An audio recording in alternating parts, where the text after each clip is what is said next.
Warning, the following contains explicit language and subject matter that may not be suitable for younger listeners, church folk, and people who enjoy kale smoothies.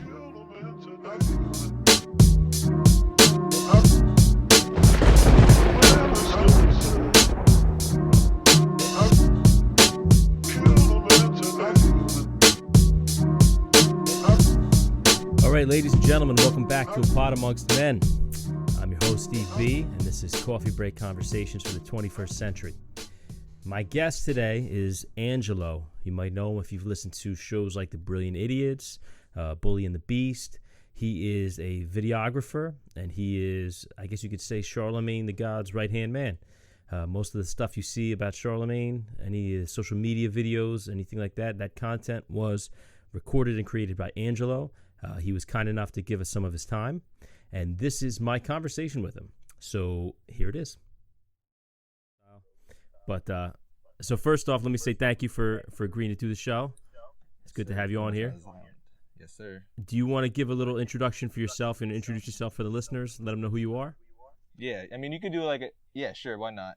Well, I'm sorry, you're gonna describe yourself better than I ever could. So throw me an alley-oop and I'll dunk it in. All right. So this is Angelo. Angelo, you're the photographer, videographer. What's the official title you are? I'm basically like a handyman with a camera. Oh. You need a camera there? I'm there to film it. I'm your guy. I shoot for Charlemagne. I help out with Brilliant Idiots. I do photography. I also shoot for Bully and the Beast podcast with L'Oreal and Wax. And I also do a whole bunch of work for iHeart Media and Power 105.1 as well. All right. So why don't you give us a little backstory? Where are you from? How old are you? You know, how'd you grow up? All the good details. Right, man. So I'm from Westchester County, New York. Where are you from, by the way? I'm from Jersey, so I'm from Central Jersey. Okay, yeah. Dope. Yeah, I'm from Westchester, from a little town called Rye. You know, it's a predominantly white town. And I was like, I'm half black, half white. And I was like the black kid in the school. That's how white it was. Yeah. And yeah, I'm 28. I'm turning 28 June 1st, Gemini. And I gotta watch out for you fucks. Switch up on you real quick. Yeah. And I dated a few Geminis in my life. Oh yeah, my girl's a Gemini too. That's funny. Oh, then I guess you guys are made for each other. And what was I? Yeah, I'm just a camera guy. I've always been doing camera work. Like if you Google my name, like YouTube videos pop up from me from like 8 years old, 9 years old, just filming with like a VHS camera and just throwing stuff online. My sisters when they were like 3, 4 years old. I was just always had a knack for the camera and editing. I never realized it. When did you get your first camera? How old were you? You remember? Oh man. Do you remember the store Sam Goody? Oh, of course. Spent a lot of time in there. I remember I bought my first camera from Sam Goody, and it was like, that's like when it was when like USBs first came out. So all you had to do was just plug the little camcorder into the computer, and all the files just dump on there. And I used to like film my friends in middle school skateboarding. That's when like skateboarding was huge. Like we were huge Viva La Bam fans, Jackass. Yeah. We would try to recreate all that shit, and just trying to do all that stuff, trying to recreate that shit. We always were doing that. That shit got big real fast, and all of a sudden you just see everybody pushing each other around in fucking shopping carts into the bushes and stuff. I remember. I didn't live there, but I dated a girl who was from that same area as Bam out in PA, and that was like everybody in the town, like, oh yeah, you know, this is where Bam lives, this and that.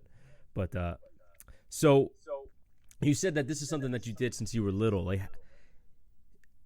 I don't want to say how did you get into it, but when did you realize that this was something you wanted to do? Because that's kind of a specific thing, you know. I think a certain personality type, at least from what I've seen in my experience, a certain personality type is very into like photography, videography, just snapshotting, you know, moments in time and stuff like that. So do you remember when you realized that was something you wanted to do professionally? Yeah, well, literally, I want to say 2 years ago, I was working at Costco in a bakery, and I was also a cashier at Whole Foods. So I was working 2 jobs, and I was getting yelled at for the dumbest shit, like for not putting bagels on the tray fast enough and all this stuff, man. And I remember working at Whole Foods as a cashier, and one of my old classmates I was ringing him out, and he went to Yale for video production, and he works at Bloomberg. making a whole bunch of money. And the thing is, we used to do videos together back in high school. Mm-hmm. Like we took video production and stuff. And he asked me, "Are you still doing videos and stuff?" And I was like, "Man, no, I've been dying to, man, but I got to pay the bills and stuff. Like I don't got time to buy a camera." He said, "Give me your number. I think I got a link. Canon has a sale. And cameras, man, if you want to get back to me, I could use your help on set. I'm working on a couple projects myself as well." So I got the link, and he sent me a link of the camera and a computer to get. And I looked it up. We actually had the computer at Costco, so I got a discount on that. Nice. And I got the camera, which is on sale. Yeah, so that's when I really started, getting into it. And I started doing stuff for myself, because at this time when I was working at Costco and Whole Foods, instead of trying to be like a cameraman, I was doing stand-up comedy, believe it or not. I've heard Schultz make mention of it. Well, I was trying to do stand-up comedy. I made an attempt at it. And should I be recording this, by the way, on here on Zoom? No, I got you. You good? All right, cool. And so I was doing stand-up comedy, and so I bought a camera mainly so I could record my skits and record my sets and stuff like that. Okay. And while in the meantime of me recording my own sets and stuff, people were like, "Yo, can I pay you to film my set too? Can you film my set? Or can you film a skit for me? I got a comedy skit idea. Can I pay you? You know what I mean?" And so I started filming, and I stopped going on stage as much. Thank God. And yeah, I was horrible. I don't think anybody is good in the beginning, so I wouldn't worry too that was much about hard, that. man. It is. I salute anybody that can do stand up. and I slowly started doing videos more. And a couple people from around the area, they had like clothing companies, a hat company. He wanted me to film like a little ad for Instagram for his hats. I started filming that. And originally, I didn't really know where I was gonna take it. I really wanted to like write scripts and stuff and like do the cinematic stuff. And my original plan was, I've always had an idea since like 2015. I had this vision that I wanted to work with Charlemagne. I don't know how, but I just knew I had to get in that loop, because I just listening to Brilliant Idiots. I listened to every single one. Like I caught on like maybe 2 years late. I went back to the first episode and I listened to every episode. And in those like episodes, Charlemagne like speaks little gems about like, "Yo, look, I'm looking for," he said in one episode, "I'm looking for a cameraman." But he's like, everybody that he works with can't, turn around the work in time, or they're lazy, or, you know what I mean? They don't do good work. Mm-hmm. And I was like, okay, well, I could do that. I just got to figure out how to get in touch with them. Because my original idea was to do skits. Like, I was taking clips from Brilliant Idiots, and I was going to take like his stories and anecdotes and try to recreate those with my friends. Almost like, I don't know if you ever heard of like Drunk History or Laugh Tracks. Yeah. Something like that. And so I went to his first book signing. This is before I bought my camera, by the way. Or I bought my camera, I didn't even think of it. I just wanted to get my book signed. And I noticed that he didn't have any cameramen there, and he was doing a talk with Angelo, and there's no video person there. I was like, oh, interesting. I take mental notes of everything, and talked to him. Got my first picture with him. I fucking framed it. There it is. All right, this is 2017, April 18th, 2017. Where was that at? At Charlemagne. That was at the Black Privilege book signing in Brooklyn. Okay. And that's why I just met him. I didn't do anything for him. I just was like, "Hey man, I'm gonna work for you one day." He was like, "All right man, let's get it." And I was like, "All right." Yeah, he was doing like the little celebrity talk, whatever. Mm-hmm. But yeah, I mean, I seen him a couple times after that. Like I got invited to go to TRL, MTV TRL, and Cardi B was hosting, and he came out. And I snapped him up again. He didn't remember me or anything, but I was like, wow, like I just ran into him. He has no idea I'm scheming a whole plan to like work for him. And I guess when Black Privilege dropped, he did a couple book signings, and I did a recap, and then he dropped Shook Ones. Mm-hmm. Then when he dropped Shook Ones, on me. Yeah, I was a little bit better at camera videography and stuff, so I had a bit more confidence. I was like, all right, I'm gonna go there with my camera. I'm gonna film something for him. So I called out of Costco that day. My girl was pissed. I was like, I'll call out of work. I'm going to go try to film something for Charlemagne. She was like, what, are you kidding me? But anyways, I went there. Wax was mad cool. He goes, what's up? He remembered me. What's up, my brother? And then I just filmed, and I gave him, and I early. And I recorded a recap for him, and I sent to him the next morning. I went home, worked on it, boom, and he posted it. And I went to the next one. Actually, the next one happened to be in Maryland at I forgot what college it was. It was some school in Maryland, and damn, I can't remember it. But something state, Morgan State. Okay. Morgan State, and he did a book signing. He had no idea I was coming. He goes, "Oh, you came all the way down here?"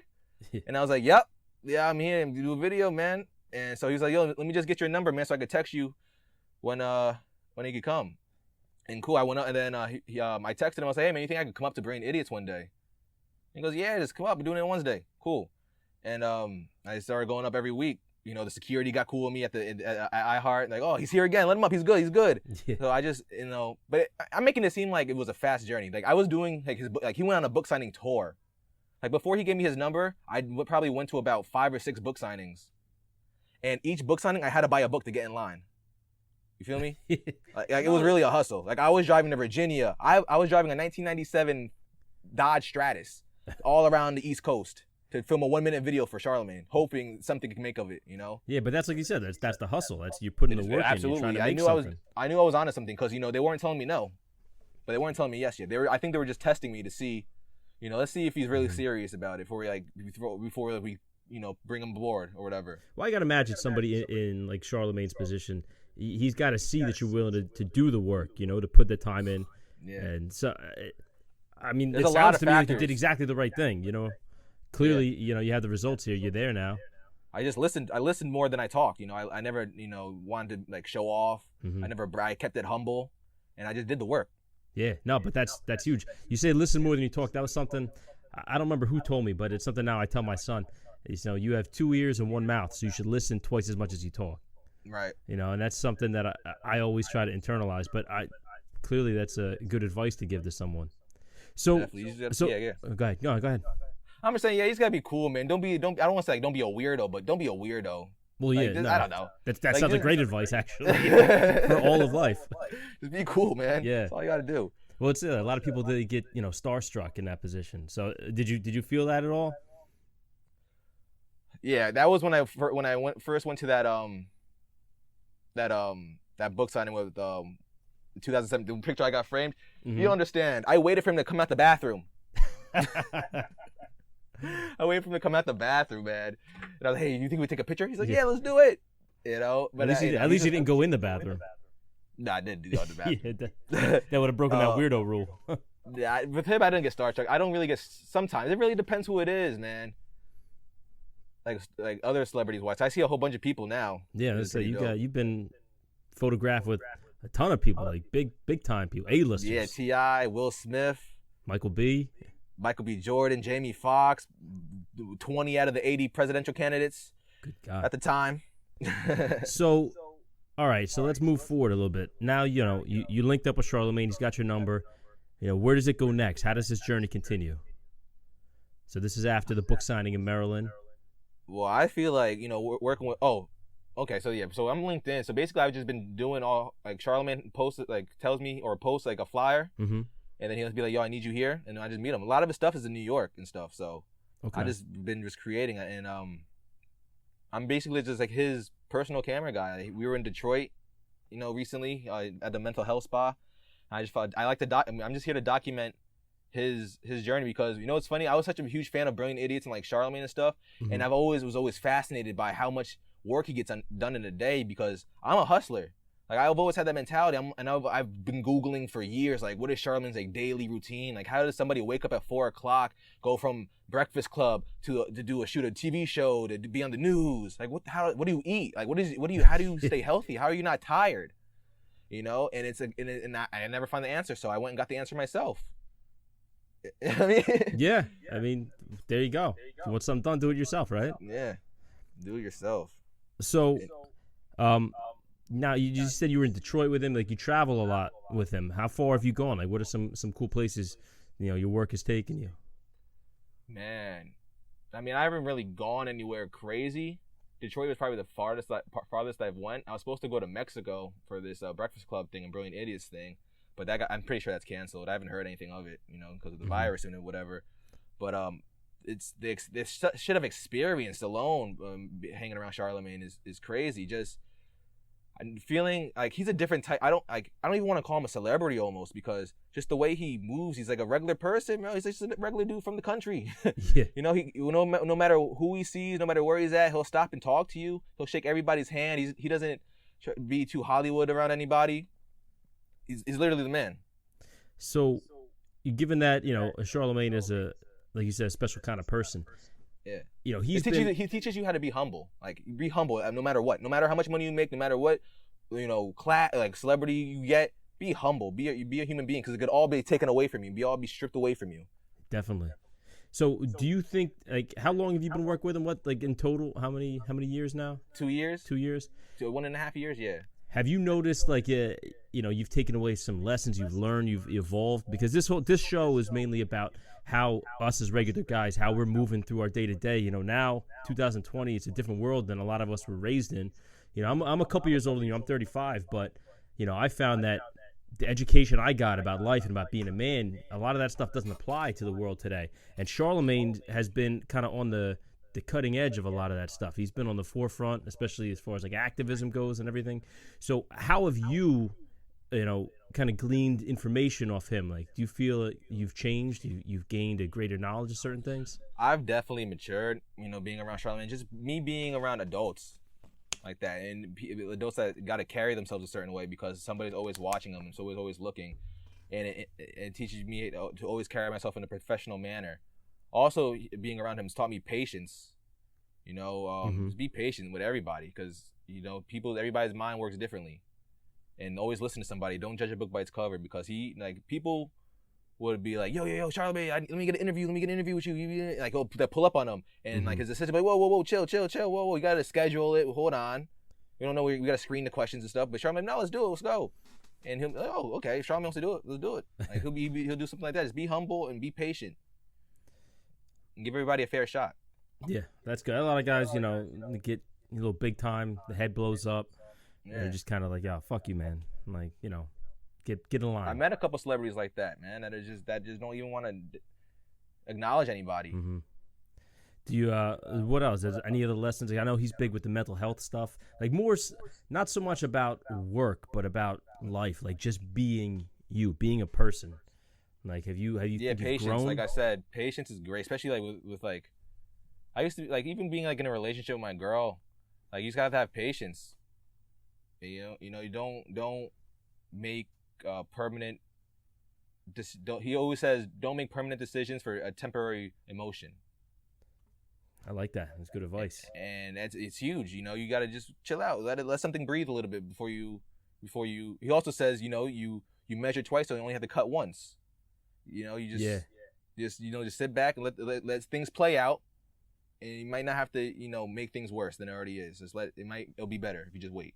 Measure twice, so you have to cut once. That's like some of my shit. That's a construction saying right there. That's a bar right there. Yeah. He was a carpenter back in the day. Yeah, right. He probably did everything in the country, man. He's from a dirt road, Monk's Corner. So let's get into like more about you. You mentioned you were in a relationship. Yeah. How long you been in this relationship for? I've been with my girlfriend since 2015. Oh, okay, nice. Me too. Yeah, I asked her out. I went to see Kevin Hart. He came to Portchester, New York, and I asked her out there. Nice. You were young, man. She was like 19. Wow. Sheesh. Yeah, she's like 3 years younger than me. Yeah, I met my girl in New Orleans in 2015. Oh wow. Yeah. Or Mardi Gras? No, I was there for bachelor party. She was there for bachelorette party. She's Cuban. She's from Miami, so it just worked out that way. We met, and then we stayed in touch. Yeah, 2 years later we got married. Now she lives in Jersey. Oh wow. So yeah, we got the whole house and yard and all that good shit. Dope. Being in the line of work you're around a lot of people. You meet a lot of people, even like you said, celebrities, like big shots. How does that work out with the relationship? Your lady's understanding about all that? Yeah, she's understanding. You know, it's cool because, you know, I was doing stand-up comedy when I first met her and stuff, and so like I was kind of like I had that mentality already, like I'm a celebrity type thing, and like doing this, it kind of eased me into it. Okay. Like I was kind of eased into like where I'm at. Like everything I did was like a building block to get to where I'm at now. Like I did camera work. How funny is that? I did camera work to try to do comedy so I could meet Charlemagne, but I ended up just doing camera work for Charlemagne. Yeah. But I was always like trying to be somebody. I never wanted to like retire from Costco. I knew from the beginning I was never gonna retire from Costco, and she knew that too. I was better than that. Mm-hmm. I was way more creative. We just had to figure out how to channel that creativity into something to make money and into something cool, and not to go to jail over. That's always good advice. So, let me also, how I try to, because one thing that a lot of couples would have to go through, like, would be jealousy. Yeah, absolutely. I get to do, like, I feel like sometimes she calls me out like, oh, you're showing off on Instagram, whatever. It really happened. Why not post a picture, Yeah. I try to include her as much as possible. Like if I could go to a concert or some shit like Powerhouse or something, I ask her, hey, can I bring an extra person or something? Can I bring my girl? And most of the time, like 9 times out of 10, she's valid to go. So, and she gets to meet all these cool people too in the VIP section. So no, that's huge. That's I think that right there, that shows that you actually care. You take the time to think about her. And to a lot of times, the people she was with me when I was a cashier at Whole Foods. Yeah. She deserves everything. But that's a lot of people, even if that's the case, they don't take the time. They don't show that they're actually thinking about it. Like, it's just as easy for you to go out there and say, listen, I'm working. This is what it is. But you're actually taking the time to say, hey, can I bring a +1? Definitely. I get my lady involved. And that way it shows her that you actually care. And a lot of guys, it seems simple, but a lot of guys don't do that. And, I feel like that's an easy way to really gain some points, so to speak. Exactly. I mean, sometimes I bring her because I'm like, there's no way, nobody's gonna believe me if I do this by myself. The shit I'm about to see. So I like to have her as a witness. Yeah. I would say you should know a lot now. You've been working with Wax and L'Oreal with the Bully and the Beast, all that dating advice. Yeah, no, that's those stories give me nightmares. The shit those people would be sending. The voicemails I hear, man, I'm like, oh my God, where are these people from? You guys need Jesus. You guys are crazy. I can only imagine the shit that doesn't actually make it to the show. Nah, this is mad shit. We can't. Well, I mean, I know. Go ahead. We really don't edit that much out. Like, we don't edit anything out. Like, the shit that we need to edit out, like them arguing over the dumb shit, we gotta take that shit out. Like, I forget sometimes. I ain't gonna lie. I was gonna say, it's weird being around. I mean, I gotta imagine someone like Wax. Like, as much as I love him, I feel like a lot of the advice he gives is coming from a place like he's got a very specific life. It's not. I don't think that same shit that happens to him happens to most other people. You know what I mean? I want to make sure it's for Wax that says my mind worked different. Yeah. Because the shit he says sounds crazy, but if you move the pieces around a little bit, you remember those little puzzles as a kid? All you have to do is like slide a tile at a time. Yeah. Like Wax, the way Wax says something, it looks like the puzzle, but you just have to shift around the tiles a little bit. Then you get the picture of what he actually means. Yeah. Well, so you can see the logic in there, but I just feel like the shit that's happened to him in his life that he talks about, I'm like, yo, bro, that don't happen to everybody. Oh, you're talking about how he had to eat pussies with yeast infection? Yeah, shit like that. I mean, but even the fact that so many women just basically have like thrown themselves at him over the years. I've seen it. Yeah, like that doesn't happen to everybody. Wax is always like, yo, look at this text, look at this picture she just sent me. Every time. Look at this. What am I supposed to say to this? Like, bro, get that out of my face, man. But that was old. That's old Wax, man. Yeah, he's reformed now, right? That's old Wax. Yeah. So, have you? Do you have any good, crazy stories? At least being in that line of work, you do things that most regular people don't get to do. Any, any exciting stories that you could share? I mean, yeah, I got the day I met Puff Daddy was pretty dope. We're at this Revolt Summit, which is basically like getting people. I think it was going to get like people to vote or something. I forgot what it was for, or it was a mental health summit, I think. But it was sponsored by Revolt, and I'm filming. I run into Joe Budden, Wale's there, Remy Ma, DC Young Fly, T.I. was there. Cool.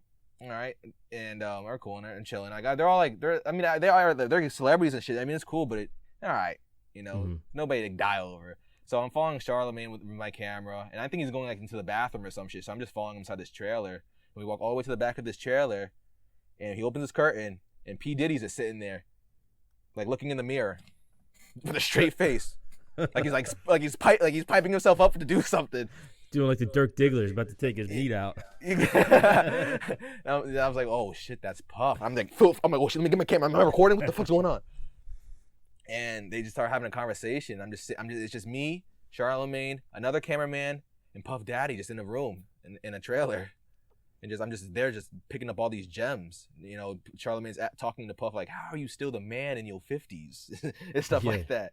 And it was just a great, you know, energy to be around. And that's when I was like, "Yo, this is crazy." Like, I was at Costco like 3 months ago. At that moment, like I was literally mopping floors with a hairnet on an apron, and now I'm with Puff Daddy with a camera, all because I believed in myself.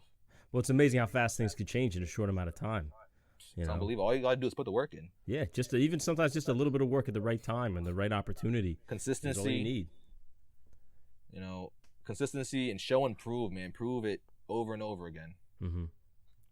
So, what are your goals now? Like, where do you see this going? I want to just get better with my editing skills. You know, learn, like, you can learn with video editing, you learn something new every day. There's always new effects coming out. There's always new updates for Adobe Premiere, that new features. I love to learn, always learning. I just want to create as much as I can for Charlemagne and just see where that takes me. You know, because, you know, whether the rumors are true or not, if he leaves the Breakfast Club, this is only the beginning technically now. Yeah. Because we're about to enter a whole new world, and he relies on me to document all this, like the journey now. You know, and I'm here for every step of it. Yeah, well, I mean, that's big, especially now with the way media is changing. You don't have, like, the big networks controlling everything so much. Just, you know, Charlemagne making the content and you being there to capture it. Right. It seems like that's really all you need now. So it puts you in, like, almost like a position of strength, you know? Absolutely. So do you see, like, more opportunities opening up now within, like, the media environment, given the way everything's changing? My resume's great. Oh, what do you mean, like, I don't know, for me personally, or like? Oh, in general. Just, you know, whichever. I mean, the way media's changed, I feel like everybody, I don't even have cable. But yeah, I don't watch it, man. Like, I've even tried to do my own vlogs and stuff too with my girlfriend. Like, it's just, if you want to create, it's a great time to be a creator. Mm-hmm. Like, my friend just started a mobile detailing company. Okay. And he's using social media to his advantage. Like, it's unbelievable. Just, he's a mobile detailing. He's getting all of his business through Facebook and Instagram by just taking pictures. It's like, the things you can do now is crazy. So I know that I did the exact same thing. Yeah, Gary V technique basically. Have you met Gary V? Yeah, I have.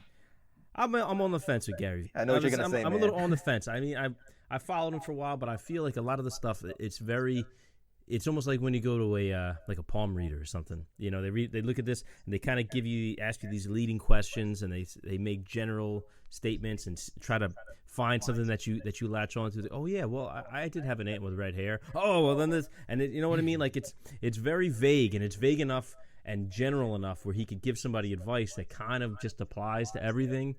But it's like, you know what I mean? And I don't know. Maybe that's just my opinion. Yeah, I just feel like you have it right. He just throws in a couple of curse words to make it sound spicy. Yeah.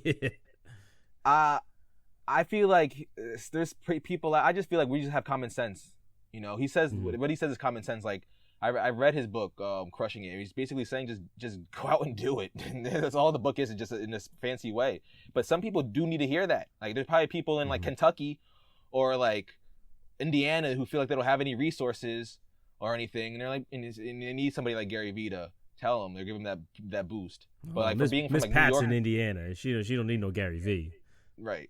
Yeah. No, I'm saying though, but like, us being from like a metropolitan area like New York and New Jersey, like, we have so many resources and we have so many outlets. Like, nothing's spread out. So, well, especially now, I mean, with the way the coronavirus kind of shook everything up, turned it on its ear. Now, I mean, look, we're right here on Zoom right now, so it almost, you know, that's not even an excuse anymore, being from a certain area. It's just like, where's Zoom been? Has Zoom been out? Like, yeah, no, it's been around. It's just now all of a sudden people realize, like, oh no, we could use this to keep going. You know, keep the podcasts moving, keep the YouTube shows moving. So it's been there. But so have you? Like we said, all right. So the way the media is changing, you know, you said it's a good time to be a creator. Do you find that that's a problem too, because everybody can kind of be a creator, so it almost floods the market a little bit? Like, it's almost a little harder to get ahead. There's tons of different lanes though. That's the thing. Like, I mean, I'm just a person that does everything, man. But there's people that only do music videos. There's people that only do recaps. There's people that only do baby showers. I'm just one of the few people that do everything. Because I feel like I can do anything. I've always been like that. You know? So being that, your name is attached now to, someone very big, most people know, have you gotten any kind of like weird requests or weird, Yeah, somebody jobs? wanted me to do a recap of a funeral. They were like, "Hey, my cousin's aunt died. We need a recap for the funeral." I said, "Yeah, I'll do it," but I didn't end up doing it. Yeah, That was a weird request though. I've gotten booked by iHeart Media. I covered the New York Marathon last fall. Okay. That was pretty dope. Yeah, I was just there by myself, man, just filming. We followed 3 contestants around. Contestants meaning iHeart had a competition to like have people join 3 contestants to win, and they got to run the marathon. And I just followed their journey. So that was pretty dope. That's all because like Charlemagne just throws me an alley-oop. Charlemagne, I got somebody. I shot Charlemagne's cousin's wedding in South Carolina, because people just want to get that look from you too. Well, that's good bread too. Wedding photography, videography. Yeah, it is. A lot of the stuff is, man. I could charge whatever I want now too. I have like a major key alert leverage. Yeah, you get the name recognition now. Yeah, my resume is crazy. You Google my name, a whole bunch of shit pops up. So one of the things I was gonna bring up a little earlier, but I want to ask you now, just about photography in general. I know I've seen a lot of people get into photography, videography, and especially a lot of guys that do it. It seems like it's just like an excuse to get pretty women to pose with their clothes off in front of you. Like, have you seen dudes like that? Yeah, but I feel like those type of dudes get exposed real quick. Yeah, but it seems like they always have a model. You know what I mean? There's always someone willing to pose. Oh, you're a photographer? Okay, I'll just lay here like this. Yeah, I mean, some people do that. Some people could say I want to be a videographer just to meet celebrities. But I see but that doesn't make it right. God damn it, what you're doing. What you're saying is far worse. Like I feel like a message to women, man. If you come across a photographer that's like a pervert, man, just out him out, man. You got social media, but like, do not book so and so. Share this, get them out the game. Yeah, saturated enough. I've seen those guys, and it's amazing that they're still out there and they still get people to fall for the shit. But I feel like it's kind of like anybody could be a DJ. You know what I mean? Like they just get up there with a laptop, press a button, play. Word. Yeah. I mean, when I work with models, I just try to have as much respect as possible. I just treat them. I just treat them like a friend. To be honest, it's like I have a girlfriend, by the way, anyway. So I just try to keep it mad business. You mind? I don't even want them to shake their ass that much. If they shoot a music video, it's like you don't even have to do this. Have your arm on him or something, man. I just have I have 2 little sisters too, man. I have nothing but respect for women.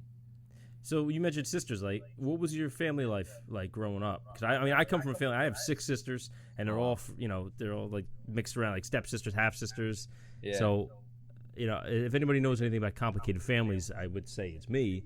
But what was your youth like? How did you grow up? Like, how did you become who you are? Just by standing out all the time and never fitting in. I was, like I said, I was just different. My mom's black, my dad's white. Went to an all-white school, and I was very ignorant. I couldn't really find a friend group. I was always kind of like an outcast, and that's why I picked up a camera and just started doing my own thing, started filming my own shit. And that's how I got my ideas off, and that's how it was almost like therapy. Being able to create. Do you think that being mixed race, it gave you a unique perspective, so to speak, on the world? Yeah. I didn't see color at all, man. I just saw people as people. Always seen people as people, Mm-hmm. And it's also a blessing because I'm cool everywhere. Yeah. Well, that's cool that you look at it that way, because sometimes you hear a lot of people from the same kind of situation. They say they're not accepted anywhere. The exact opposite. It's like, I'm not black enough for this side, and I'm not white enough for this side, and you just fall in this limbo. That's how I felt. Man, for the longest time. I felt like I wasn't white enough or black enough. I needed to chill with Spanish people or something. I don't know. But hey, listen, I married a Cuban to get my credibility. Exactly. My girlfriend's Dominican, man. Oh, okay. We're pretty much in the same boat there. Right. Yeah. I was just friends with people that were like me. People that felt like they were outcasts, and we made our little outcast group. And we were all like this. Like I mentioned earlier, my friend that does the automobile detailing. That was my friend since day one, man. Mm-hmm. We just went through little short guy. We always got bullied. He got bullied for being short. I got bullied for being black or whatever. Because my hair didn't grow the same as everybody else, you know? Yeah. You gotta, I'm the type of person that listens to point of views, bro. I'm in the middle on everything, bro. Mm-hmm. Like there's nothing the only thing I'm passionate about is camera work, you know? Yeah. You know, and make it and running a business. Politics wise, man, I'm in the middle, man. To be honest, I just want shit to go smooth, to make the right decisions. Yeah, I mean, I'm in the same boat. I don't even like to talk too much politics on the show. The whole kind of point of this thing was to just highlight people from different backgrounds, show different perspectives, and kind of meet people where they're at. Because a lot of times you're not going to get both sides to listen to the same thing. You know what I mean? So if you kind of, if you present it in a way where it's just, this is just dudes talking about our lives, like we're supposed to be the regular guys. You can't say, oh, well, that's just someone who lives in, Hollywood. You know what I mean? I really feel like people need to, not like people like that. That sounds like people like that are so ignorant when they don't pay attention. Like they're so passionate about one side, they don't even give like the other side. Like the Kaepernick situation, for example. Yeah. Like they're so respect for the military or whatever, bro. You're not. Did you even check out why did you even look into why he's doing it? Probably not, you're just towing the party line right now. You're not actually doing any head over research heels, for yourself. Veins coming out of your eyes. Get him out of here. Like, relax, man. And stuff like that. That's why I always play both sides, man. Like I understand. Yeah, like I kind of want to. I don't want to say I want to reach both sides here, but I want to forget about sides. You know what I mean? Like we're all in this shit together, especially as men, because like I said before, a lot of us were raised in a different world than we live in right now. So we're trying to evolve as the time goes by and not get left behind. Because clearly, as men, as a gender, we're too busy watching football, watching Spike TV, shit like that. Yeah. Meanwhile, women, they're watching Oprah, learning how to better themselves, and we're here, just doing the same old shit. Like I think it's time that we, do some work on ourselves. I mean, that's what I've personally been doing as well. Yeah, I mean, you have a great point. Like mental health. There's so much stuff to be worrying about like just your own self. Like people, I don't know. That sounds selfish as well. Where I'm like, you just focus on your own self and bettering yourself, because what does that mean? But everybody else that doesn't have that same opportunity or whatever, that is struggling, whatever. Not everybody. You can't forget that people have less than others and stuff like that. Well, I don't think that's selfish. I mean, I think that's just common sense. I mean, how can you go out there and be a positive force in the world if you're not taking care of yourself? If you don't clean up your own mess, how are you supposed to clean up anyone else's, True. Yeah, you're right. So, you got to take care of yourself first before you take over the world. Yeah, it's like on the plane. They make you put your air mask on before you put on the person next to you. So, yeah, but that's just something that I think that as men particularly, we need to make sure that we're doing the work on ourselves. Like we said before, Charlemagne has been big on this. That's a lot of this is where I've gotten from him, being so vocal on mental health. It's just something that a lot of people are very uncomfortable with, but it's so necessary. It's not like you go, you get a broken arm, you just kind of like, it'll be okay. Like, you go to the hospital, get it fixed. Yeah. You got to actually do the work. So let's move on to a little bit of a lighter note. I know I sent you this in the show notes. I do this segment at the end of the show called Humble Pie. Yeah. Where we tell, embarrassing stories about ourselves and how we grew from it, what we learned. So I have one loaded up, ready to go. I don't know if you have one ready that you want to share. You want me to go first? Go first. I'm gonna see. I have an embarrassing story that humbled me. So just to be clear, these don't all have to be very deep. Some of them, the first one I told is I shit myself at work. You know what I mean? Wow. So it could be about anything, but this one, it's kind of in the same vein, not exactly, but. So I was dating this girl for a while, and I used to live in an apartment, in Central Jersey. This old place that had baseboard heat under the windows. So when I sleep, I always sleep with a pillow under, over my arm, and I keep the arm underneath. Sometimes my hand hangs off. So it was my first winter in the place, and it was cold out, and my hand was hanging off the side of the bed, but it was right over top of the baseboard heat. So I don't know if, when you were young, you go over sleepovers, they play that trick on somebody. They're sleeping, they put their hand in warm water, it makes them piss themselves. Well, apparently you get the same effect if you're just over, subtle heat from the baseboard. So I was laying in bed with my girlfriend at the time, and I woke up to a giant puddle of piss in the bed, and I had to explain that one. That was not one of my proudest moments. Wow. And that was a point in time when I realized, like, well, there is literally no way to bullshit my way out of this one. So I might as well just, tell the truth, and hopefully she'll understand. And I mean, I think she did. I mean, it took her a few months later to break up with me, so I don't think it was directly because of that. But that's something that happened to me. And, I just learned just come clean with the shit. When you do something, just own it. And a lot of times people end up respecting you more for it. Yeah, true.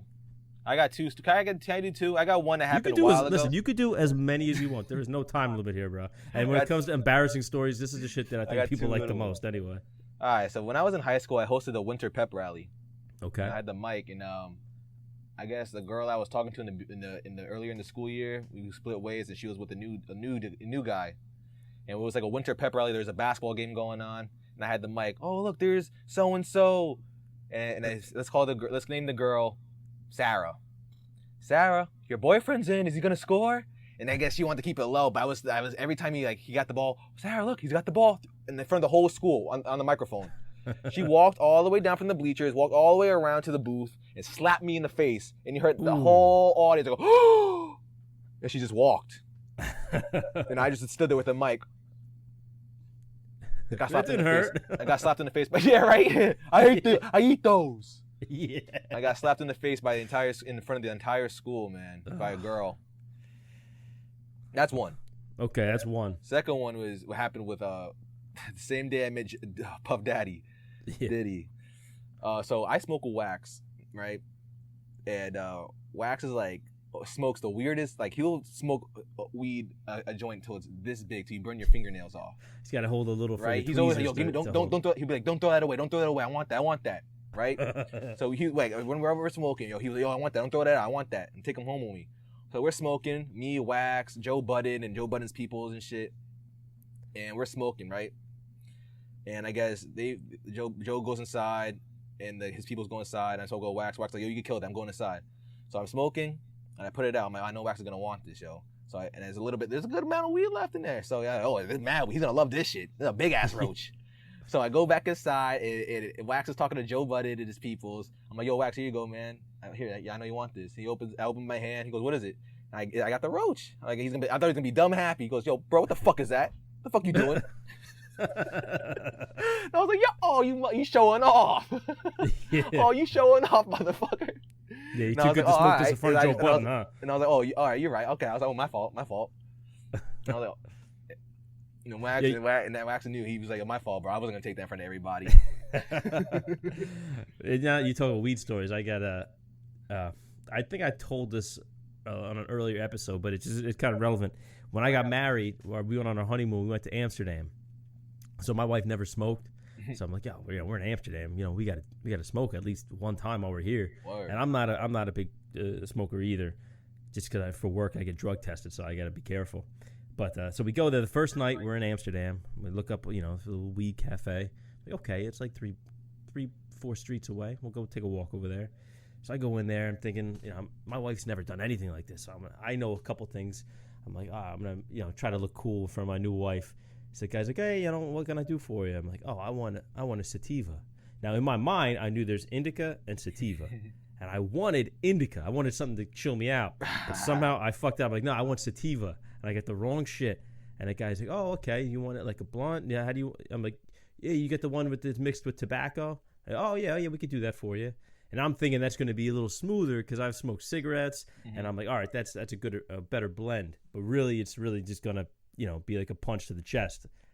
So I get this blunt. So we go outside, we go to smoke, and my wife's never done anything, so she doesn't even know how to inhale properly. So I end up essentially smoking this whole thing to myself as someone who doesn't smoke that often. Face. Oh, dude, and I said it. I'm like, listen, as long as we don't go back to the hotel, let's stay out, let's go do something. I don't want to just be sitting in the room, staring at the four walls. Right. Say, oh, okay, no problem. But then as soon as we get like halfway through it, it starts to rain. So now we have to go back to the hotel. I'm like, this is exactly what I didn't want to do. And I just smoked basically this whole thing by myself. Like, this is going to be a bad night. So it was December. So we walked to the hotel. You know, they have like the heaters that blow real strong as soon as you walk in. As soon as I walked in, I felt that hit me. And it was like, it just like amplified all like the warm feelings all at once. And Yeah. This is how it starts. This is not going to end well. Yeah. So we get up to the room, and I sat down. I put on some music, and I was like, okay, I'm gonna be all right. I go to lay down. I'm like rubbing my legs together for some reason. Just don't get naked, bro. Yeah. Well, what do you think happened? I ended up. She's like, nah, maybe you should take your clothes off. Just get under the covers. It'll be fine. I was like, I don't think this is gonna work, but I'm gonna listen to you anyway. So needless to say, I end up puking all over the place. I was sick. I was all fucked up, and my wife was like, really? This is what you wanted to do? This is what's so? I don't understand why people want to smoke weed. Like, it's not always like this, okay? I got the wrong shit. It's my fault. So that was my first night in Amsterdam on my honeymoon. Wow. Amsterdam. I gotta go to Amsterdam, man. Oh, I highly recommend it. Woo. Especially nowadays, you probably get cheap tickets. Oh man, I bet. Man. But I highly recommend it. If you go anywhere in Europe, go there first. Word. Cool. I will. I'll check that out. So, yeah, I mean, those are really all the questions I got lined up. Do you have anything you want to say before we get out of here? Man, everybody listening, if you have a dream, chase it. Don't listen to your parents. Don't listen to your girlfriend, because sooner or later, they'll all be on board if you chase your dream. I missed 1 month of rent because I bought my camera and my laptop. My parents and my girl want to kill me. Now look at me, chilling. So chase your dreams if you got one. And now is the perfect time during quarantine. You got nothing but time, man. Create. You got Instagram. You got Facebook, social media. Use your phone. You don't need any equipment. You have it right in your hand. All you gotta do is record and press send or upload. You got it. Everything you need is in the palm of your hands, man. Your phone is a money machine, a mobile money machine. Good advice, bro. G-Lo. Can't argue with that. So, Angelo, bro, thank you very much for coming here, chat with me, man. I appreciate it a lot. Yeah, I appreciate you, bro. APodAmongstMen, man. The genius name. Thank you. Second guest in a row to give me a compliment on that. I appreciate that. Dope, no doubt, man. All right, so I'm gonna. Oh, let me give him my Instagrams and stuff. Yeah. I'm gonna put it in the show notes anyway. Okay, so yeah, let them know where they can find you. 4 and a 5. Figure it out. Appreciate it. Angelo Scarfone with the 4 and a 5. And make sure you guys listen to Bully and the Beast, Brilliant Idiots. You can find my man on there. Absolutely. So, every Monday and Thursday. Brilliant Idiots Thursdays and Bully on Mondays. I like it. Make sure you guys listen to Bully and the Beast too. That's a good show. I think they need to. It's slept on. It's slept on. We're as soon as this quarantine is over, we're doing a lot of stuff, man. We're gonna do Man on the Street. We're gonna have a lot of basically we're gonna have Wax asking people questions and stuff, running up on people. It is going to be. Oh, I shouldn't have said that, but. You heard it here first. A APodAmongstMen exclusive. Man, I appreciate you guys. I appreciate you. Thank you. Hey, thank you, brother. I appreciate you. And by the way, let me know if you want me to cut that out later. No, you're good. Keep that in, man. It's good. Everybody knows. Cool. How do you say your name? Stephen? Steve B. Steve B, my man. I appreciate it, nice brother. to meet you, my brother. Likewise. I'm going to stop. All right, so there you have it. That was episode 64 featuring my man Angelo. Big thanks to him for giving us his time. He really didn't have to do that. It was just some weirdo on the internet, and we know his policy about weirdos, having listened to the episode. So big shout out to him. Make sure you guys go follow him on Instagram. I'm going to put his username or his link in the show notes, Angelo Scarfone. And again, thanks to him. Make sure you guys listen to Brilliant Idiots. Make sure you listen to Bully and the Beast. I don't know why I need to tell you that. They're way bigger than this show. So, listen to this first and then go listen to that. But as always, you know where to find us on Instagram at APodAmongstMen, on Twitter at APodAmongstMen. You can email us with any long-form questions at APodAmongstMen@gmail.com, and I will get back to you as soon as possible. So thank you guys for listening, and we'll see you next week. Peace.